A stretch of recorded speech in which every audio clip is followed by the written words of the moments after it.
Parents, ne commettons jamais cette erreur. Faisons toujours un effort d'aimer tous les enfants de la même manière. Demandons à Dieu cela. C'est pas toujours facile. J'ai élevé 4 filles. J'en suis arrivé à une double conclusion. Il y a des enfants aimables qui vous poussent à les aimer, serviables. Elle se réveille le matin, tu lui as rien demandé. Est-ce que je peux balayer?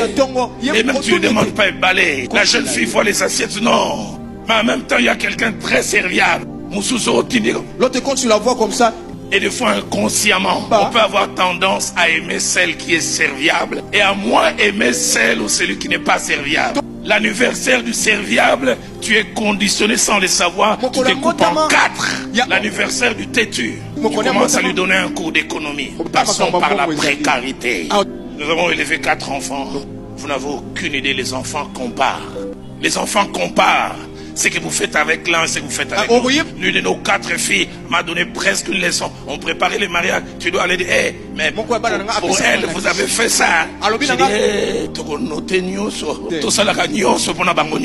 être parent. Et nous l'avons lu.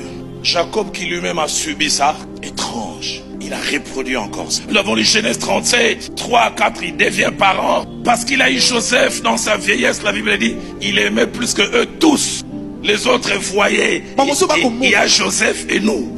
Et ma Bible à moi dit, quand ses frères virent que leur père aimait Joseph plus que eux tous, ils disent gloire à Dieu, n'est-ce pas? Toute chose concourt bien de ceux qui aiment Dieu. Dieu permet qu'on aime celui qu'il veut. Ma Bible dit, il est pris en haine et il ne peut lui parler avec amitié. Ils deviennent l'adversaire de Joseph. Joseph ne leur a rien fait. C'est papa qui a transformé des frères en ennemi vis-à-vis de l'autre. Et quand vous lisez la parole de Dieu, vous verrez jusqu'où papa a détruit leur cœur. Parce que plus tard, quand ils arrivent en Égypte et que Joseph se cache à leurs yeux, écoutez ce que l'un d'eux dit. Nous sommes en train de payer nos péchés. Car ce jour, nous l'avons jeté dans la citerne. Ils nous demandaient grâce, mais nous ne l'avons pas écouté. C'est-à-dire, quand ils jettent Joseph, il y a Ruben, il y a Lévi,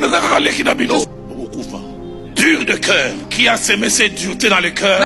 Un parent qui manque de sagesse. Rehoboth, le déplacement vers la promesse.